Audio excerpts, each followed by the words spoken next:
the middle door, huh? Huh? You come through the middle door. Yeah. No, I think, I don't know which. Can you see them there? We'll just have to signal at the camera. Like,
yeah.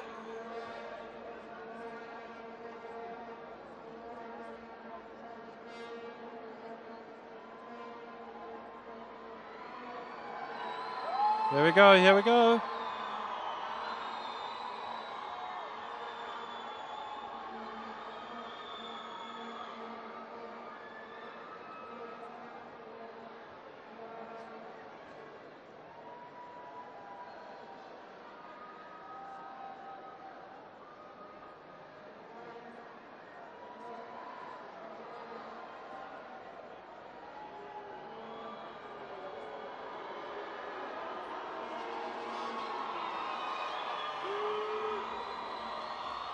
Tapiso, I can hear you. It is getting very loud here. We've seen men in Springbok tracksuits walking through with police flanking them. They're literally at these sliding doors. The crowd's realizing it now as well. There's officials all over. And I'm going to say they're just about at the doors now. And there is the cup. I can see the cup. Have a listen to this.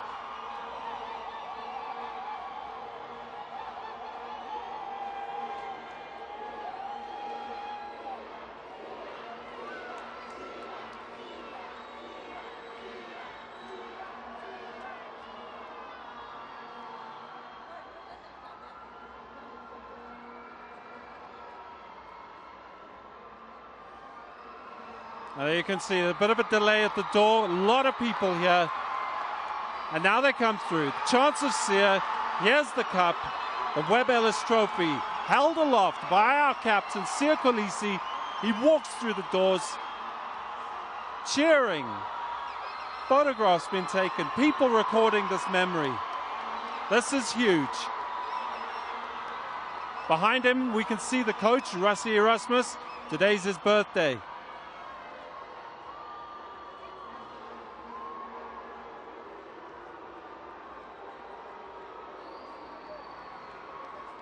And if you can hear that booing, that's not booing, that's the crowd chanting for Beast.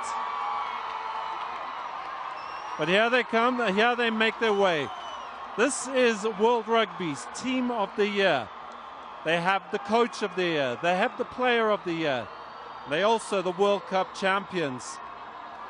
This is the third time, a record equaling third time. They've won it once every 12 years. Every decade since the 90s is reflected with a World Championship by South Africa. 1995, 2007, and now 2019.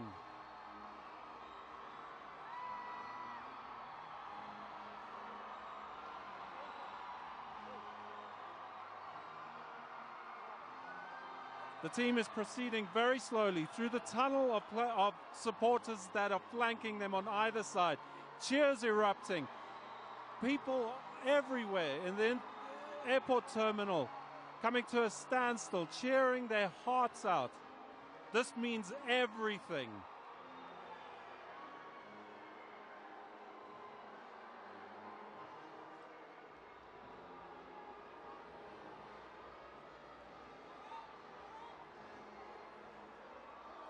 They'll go through this whole tunnel.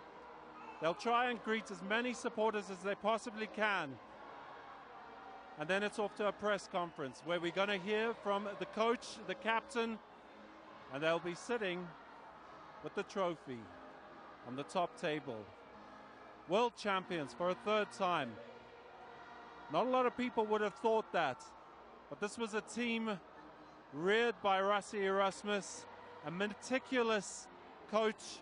He had a plan for every scenario, and as we saw, he brought out many of them during this World Cup. Not least of all, when South Africa completely and utterly dominated and decimated the English in the final. Not something anyone could have seen coming except for the players on the field. Tackling like Trojans, their defense was second to none. The forwards scrummed the English off the ball. They knew what this meant. For many of these players, this is absolutely the pinnacle of their career.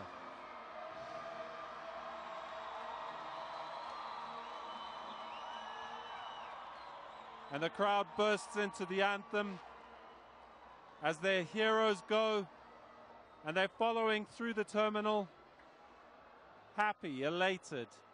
Hours spent waiting for this, all worth it.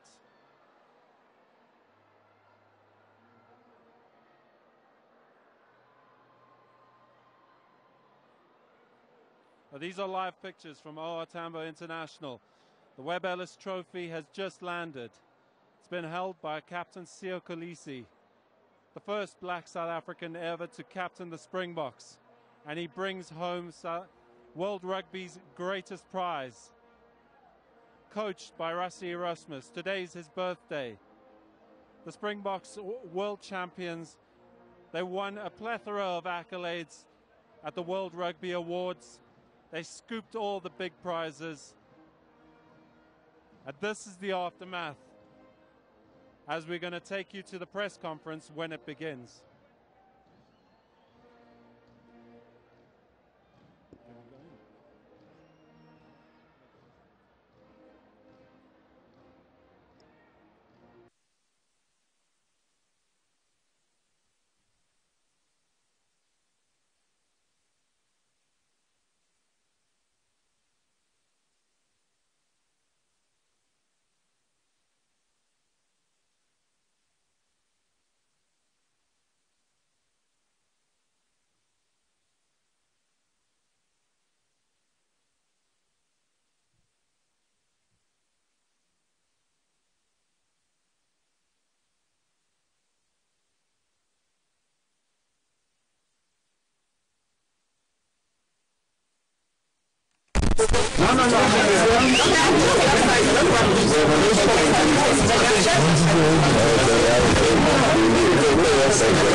Everyone, can you just please take a seat? Please, cameras, hold that sheet right.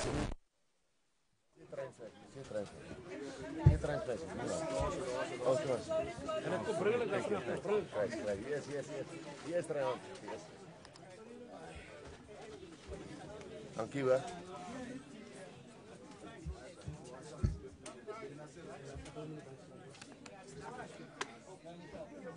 Okay, everyone, can you please take your seats?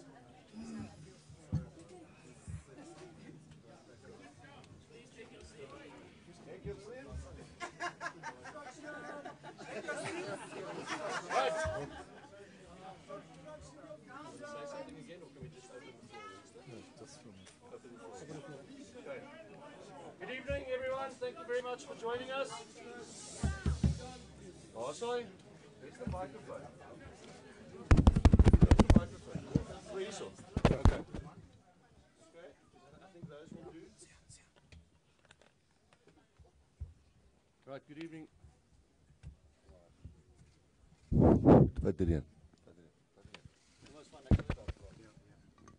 Guys, thank you very much for your patience. I'm sure you can imagine these guys are pretty tired after a very, very hectic few days.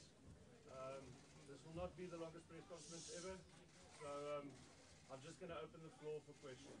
First question, please, over here. Hi,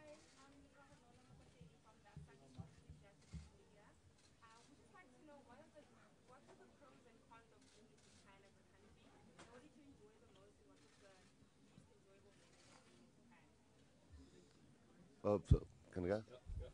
Oh, so she basically asked, what's the pros and cons of being in Japan? What did we enjoy the most and what did we enjoy the least? Am I correct? Yeah, so I think there's definitely much more pros than cons of playing in Japan. I think the pros for us was being there the longest. I think we're the first team arriving and the last team leaving. We enjoyed every single minute of it. You know, it's our 20th week that we've been together as a team.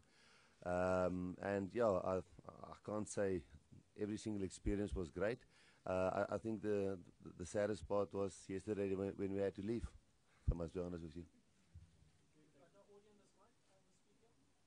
Can we turn up the audio at the speaker at the back here, please? Next question was at the back there. Yeah. Question? Yes, please. Yeah. Over to you. Hiya, I'm Penny Martin from British Television. British, yeah. British. I enjoyed saying that here. Can I ask you, do you think you won because you wanted it more than the England team? Because it meant so much to the people outside here. Both of you. Khaleesi first, please, and Razin. Yeah, I think we won because, yeah, we definitely wanted it a lot. I know they also wanted it a lot, but I must say the people outside here and the people inside here did help us a lot. It gave us another reason, you know, to fight even harder because we knew what was going on back at home. And I think Coach reminded us that we have a privilege of doing what we're doing, and that can give a little bit of hope to the people. And yeah, I did drive us sing all the videos in malls, in taverns, and every single person in the street celebrating. So we knew it was much more than just for our personal gains. It was for the country. Coach, you spoke about pressure and the fact that there's so much at stake here. Could you just expand on that again? Yeah, I think Sia touched on that. You know, after the first All Black Test match, which we lost, as I said in the press conference after the World Cup final, I felt we had a terrible week leading into that first pool game against New Zealand. And after that week, we sat down and said, listen, what is pressure really for us? And we were quite honest with one another. You know, and every single player had a contribution and saying, listen, but what is pressure really?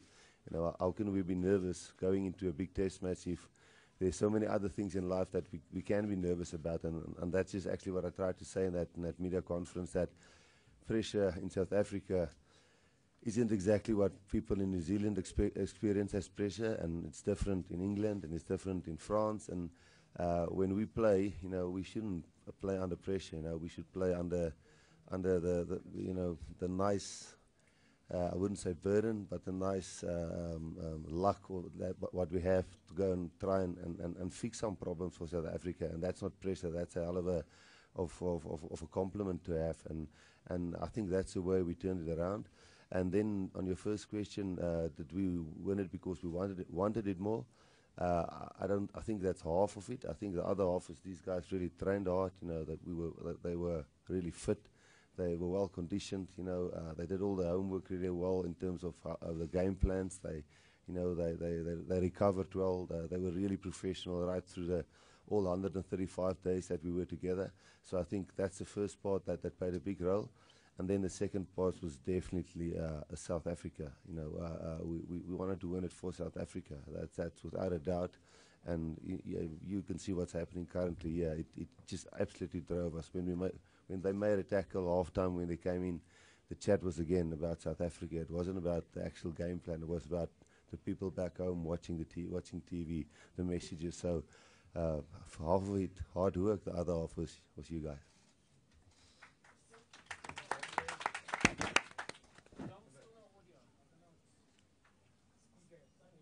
We can hear you, they can speak. They can speak. Congratulations, first of all, on a great victory. But twofold question. First for Sia. There seems to be a vigorous conversation between yourself and Rassi just before they hand you the trophy, where Rassi seems to be smiling and you seem to be very vigorous in your comments to Rassi. Are you able to tell us what that was about? And for Rassi, just in terms of you coming in for a year and a half, most rugby unions across the world work on a 4-year cycle. Do you think that maybe changes union management's thinking in terms of you can get a coach in for 2 years, maybe 3 years, even 1 year if the conditions are correct, or is it business as usual? Yeah, it was after I got my medal, so I was basically begging him to come lift the trophy with me, and he's like, no, this is not his moment, this is for the players, and you know, it's just for me, it's just to say thank you, man, not just to him, the management staff with him as well. The coaching staff has really been amazing towards us, and for them to help us change things around in a year and a half was really amazing. They worked really hard, so I just wanted to share the moment with him. But yeah, he's very selfless, and he just wanted us players to enjoy that moment. Sorry, on your second question, I think in a year and a half is a short time for, or 2 years to appoint a coach, and we're going forward. And if you want to get short-term results, I think because I've been in the system since 1994, you know, when the game went professional, I started playing professional rugby, and I went right through all the different stages of semi-professional and all of those kind of things, and I went into coaching straight after playing. So, and then I was involved with SA Rugby since 2011. So I only went to Ireland for 2 years. So when I got back into the system, it wasn't like I was totally new to South African rugby and the setup. I understood all the franchises, all the coaches, all the players. Most of the guys I coached before at either under 21 or under 20 level, or Vodacom Cup or Super Rugby level. So I guess that nullified the time span or time period a little bit, that it wasn't so short. I think for a new coach to come in and try and do it in a year and a half and has no knowledge about South Africa or the systems, that will be really tough. If it's somebody inside the system and knows the system really well, I guess then you can maybe give him a shorter-term chance. But I think my benefit was because I never really left the system for a long time. So I think that's why it could work. Hi guys, congratulations, Kate from Supersport. Coach, let's start with you. Did you imagine this starting this being your birthday? All these fans outside. And yeah, I mean, you seem to be like a fan favorite. A few months ago, when you were announced as a captain, you talked about how proud you were and how your dad was taking, I mean, he's getting the news, so you talking about how proud he was of you. But taking you to his first trip overseas, just expand on how much it has done for your family, like rugby has changed you, not just your life, but also your family's life. Yeah, I am very proud right now, and I was actually very happy to have my dad there. Yeah, I think I said it to the team afterwards. It's one of those things, you know, I'm sure that was my dad's dream one day, to ever take me to like all these places all around the world, but he didn't have the means, and that's why I'm so grateful for rugby, that it allows me to be able to do such things. And I'm really proud that he could be there and share the moment. And you know, the team loves him, the guys welcomed him, and it was really special for me and the rest of my family, and just to show my kids as well that family is really important. And yeah, if you can do something for someone, I think you should do it. And yeah, we had a great time, and hopefully it wasn't the last one.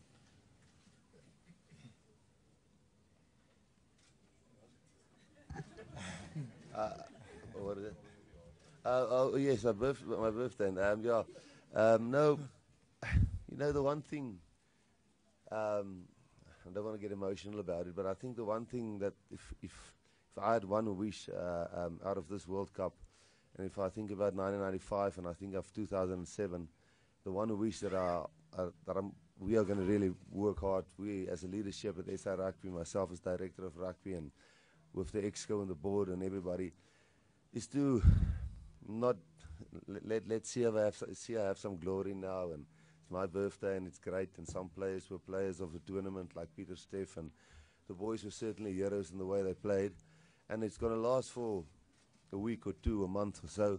But I think what we want to keep on lasting is what we're seeing here at the airport and here in this room, and you know, black and white and different religions and different, I don't know, all people with different differences coming together and working together and getting it right. So yeah, it's nice to have it on my birthday, but if I can have another wish on my birthday is that we really use this victory as a springboard to make sure that we don't lose again some of the other things that we had in 2007 and 1995, and really use it this time to make sure that all the things that we missed out previously, that we don't miss out on that again. And that's one of the reasons why I know I must still clear it with the board and the new coach, and all of those systems must still happen. And you can't ask me questions on that because I haven't discussed it with my bosses yet. But we have to focus on things like making sure everybody gets equal chances of playing, everybody get good nutrition, and everybody get a fair chance. And there's so many things that we have to fix. We can't just focus on the Springboks, because then we'll only win every 12 years if we only focus on the Springboks. We have to focus on so many other things to make the Springboks win consistently well. So yes, it's nice on my birthday that this happened, but there's so many bigger things and that we have to fix that. Let's see. I enjoy today. I enjoy it, but let's keep it going. Go here, there, and then there, and then after that 2 more. Go for it. Congratulations, guys. Thank you for the support. Sia, just tell us, how have you dealt with the shutouts that have come with Roger Federer, all of them in your DMs, bumping into South Africa, bumping into South Africa, and so forth. How have you dealt with how everybody has, come behind South Africa and rallying, behind what such great history that there for us?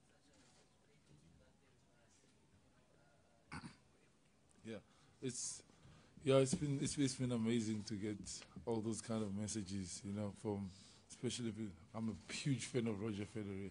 Yeah, when he sent the message, it was really special for us. And you get guys like Tom Brady and stuff. It's amazing for us as a team. We know we're working hard each and every single day, and then the top athletes are recognizing us, and it was really amazing. Miss South Africa. Yeah, and Miss South Africa as well. I mean, she's here. So yeah, it's really special, and it does mean a lot to us and the team. And it's good for South Africa as well to know that this huge athlete outside of South Africa are busy backing us. I think the most important thing, they knew what we were fighting for, and they knew, especially Prince, who came to South Africa, and he came to the changing room and he said, he saw what was going on back at home, and he said we needed this, and if any other country would have been them, it should have been us. And I think that's where Coach Cody, he reminded us once again that, he took out the human part of us, to say, okay, just step out for a bit. It's not about you today. Today it's about every single person that's sitting in this room and every single person that's outside. And when you make a mistake, carry on going. You don't have the right to feel bad for yourself or worry about your mistakes. You must just think of the people that are sitting at home and hoping for this. And that's all we wanted to focus on. And yeah, to get attention from other people, that was a bonus. But yeah, it's been amazing. Back there, pick in South Africa. Congratulations once again, gentlemen. Excuse the voice a little bit after celebrating. Just, I think, quick 2 questions again. It's Chumamwanda from Level Set. This one, I'm glad to see we've got the minister there, we've got the president as well there. Will we be throwing our hats into contention for hosting maybe 2027 or 2031 after this year? And then Sia as well there, I saw a powerful 5 letters on your wrist there. You want to talk us through that? What is the significance behind that one? What is the first? You first. Stage before. You first. No, thank you for that question. I think we are considering about 2027, but we've just won 2022, so we first want to conclude 2022, the 7th World Cup that we've won. So there's a lot of planning, so we have to make sure that we have enough money to host 2027. But I would like to thank everybody in the room for coming today. Really, we appreciate it. We thank all the South Africans who supported the team. All those messages of support really inspired the team. And I think as the coach says, every time they went out there, they had a game plan, but they also remember the people back home. Every one of you have contributed to this victory. So thank you to you for inspiring the boys. Me?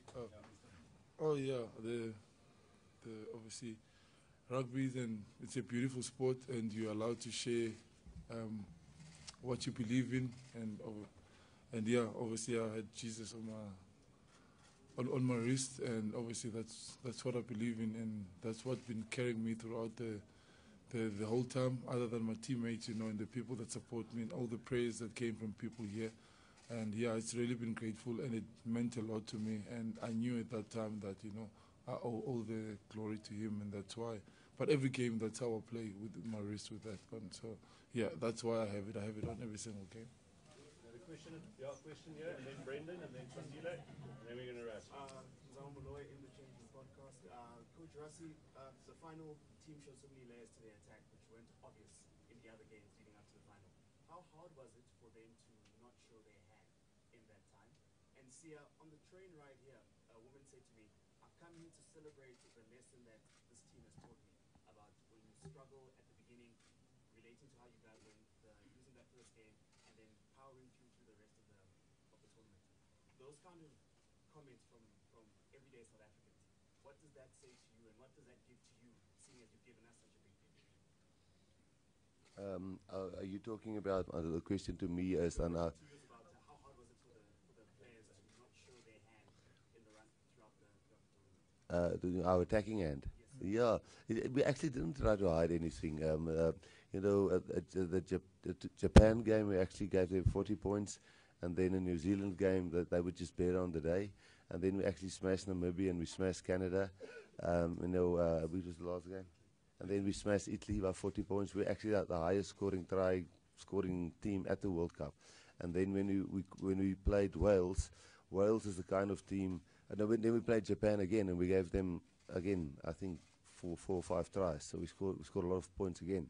But then we played Wales, who's a kicking game. And if you lose your patience against Wales, they beat England twice this year. They're the Six Nations champs. So that was actually the Rugby Championships winners against the Six Nations winners. So and we've played them 4 times, and we haven't managed to win them in the last 4 times. And every single time we tried to outrun them. So we knew that was going to be a ball fest, just kicking.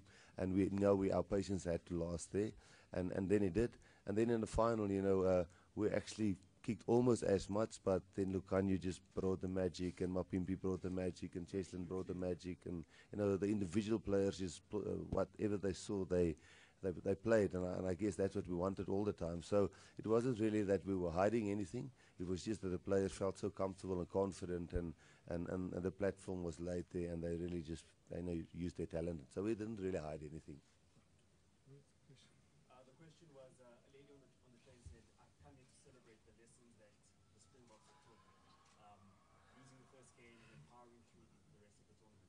What does that say to you as you've given us a gift? What does that say to you as the nation saying that about you guys? Yeah, I think we kind of got that from South Africa. As in the coach, we know exactly, we go through a lot of challenges as a country, and we always find a way to get through it, especially when we get together, everybody, and we start fighting for something. And we knew, Coach let us, we all knew if we lost another game, that was it for us. And we had to fight every single game like it was a playoff, so we gave it everything we could. And I think, like I said earlier, without the support of the people back home, because the people back here know exactly what it feels like to have your back against the wall. And yeah, that was huge for us. I mean, we were watching videos. We were sitting there with FNB, got us this big TV, and we could get messages from the people. And another thing, we have people's faces on our jerseys at the back. So we were away. We weren't really away. We had our people with us, and it was really special for us. And seeing the videos like that, see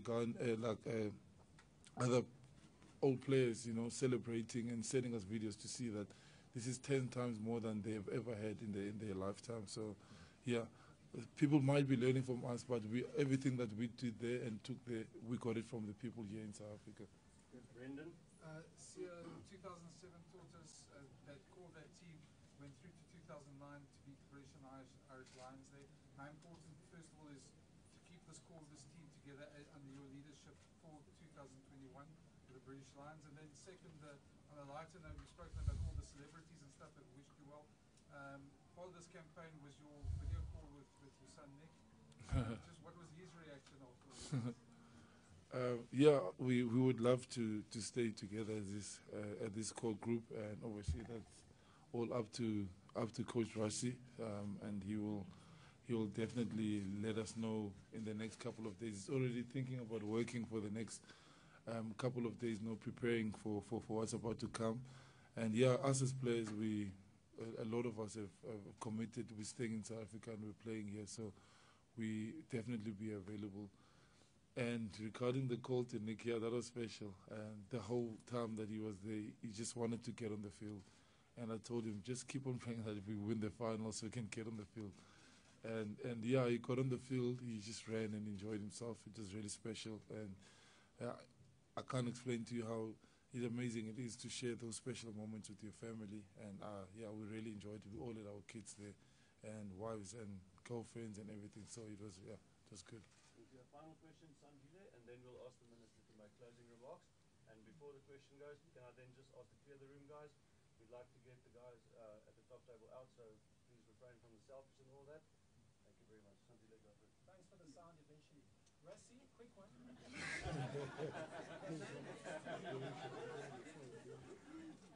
How important was it to have Sia fully fit? We know he struggled with injuries leading up to the World Cup, and we spoke a lot about him. You guys were actually not from anymore. So your question, how important was it to have a fit Sia for this at the World Cup?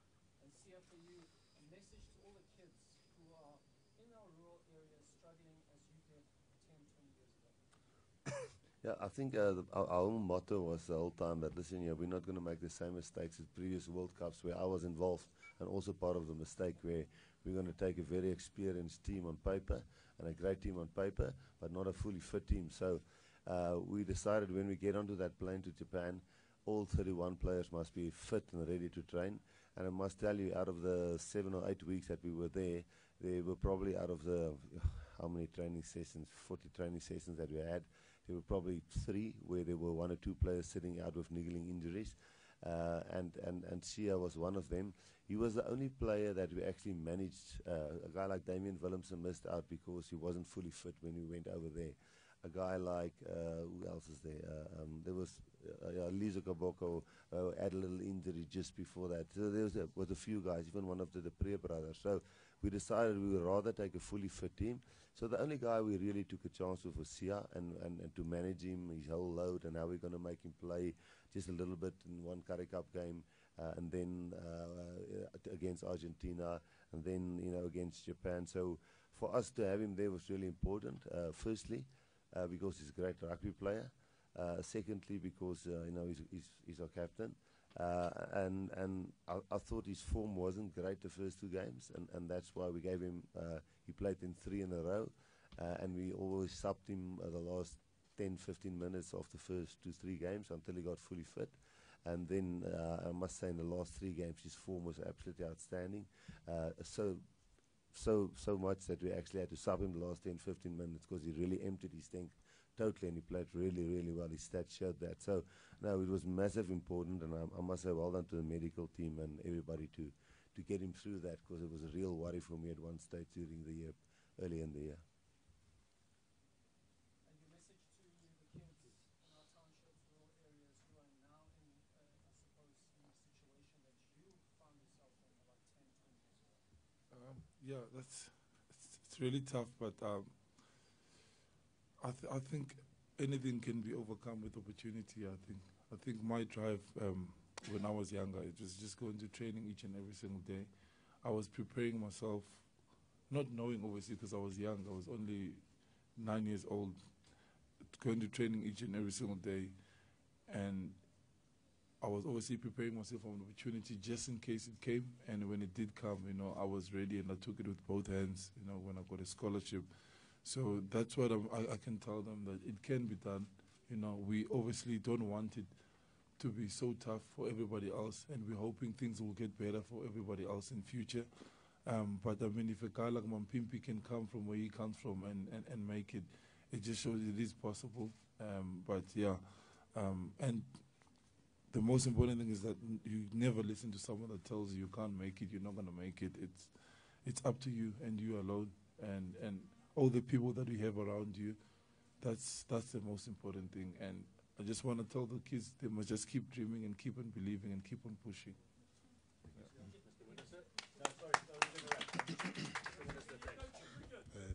Thank you so much. Thanks, Coach. Thanks, Captain, for leading the nation. Happy birthday. What the most important thing here, the lesson we can take from our Springboks, is that in the field of play, they were single-minded, and their unity was unity of purpose. They affected people outside of the field, which is 57 million people in South Africa. Their act and their win covered our country with glory. And as they do that, they made us to come closer to each other as South Africans. We should not be distracted by anybody. This we should use as a firm base, as we did in 1995, in 2007, and now in 2019, as a firm base to unite our people. Unite all of us in confronting the challenges we are faced with. Challenges of unemployment. With this win, many people would be part and parcel of the President's investment conference here, with a lot of Japanese who were not part of the plan initially, who wanted to know more about South Africa. We have had the whole of the continent being happy that this is their win also as people of this continent. So, fellow South Africans, thank you very much for supporting our boys.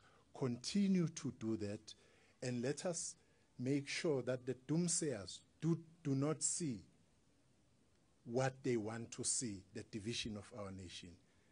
Our sport, the sport, all other sporting codes should learn from this, that when you are united, you can achieve everything. We are still calling on everybody, including the private sector, to come to the fore to help those kids in the rural areas, in the townships and the suburbs and elsewhere, to ensure that they get a chance. To that extent, I would want to say to the 57 million people of South Africa that Heineken, as one of the private sector, came to the fore to assist in ensuring that all the people of our land are able to watch this very important final. So with that, I'm calling on other private sectors that come, let's ensure that we build our country. Let this not be a momentarily win, but forever. We build on it in confronting the problems we're faced with. There's gender-based violence in the country. I'm still going to be talking to the president of SARO and the leadership that all our sporting codes, starting with the World Champions here, we take part even more in ensuring that we address the challenges, social ills, which are facing our nation. Thank you very much.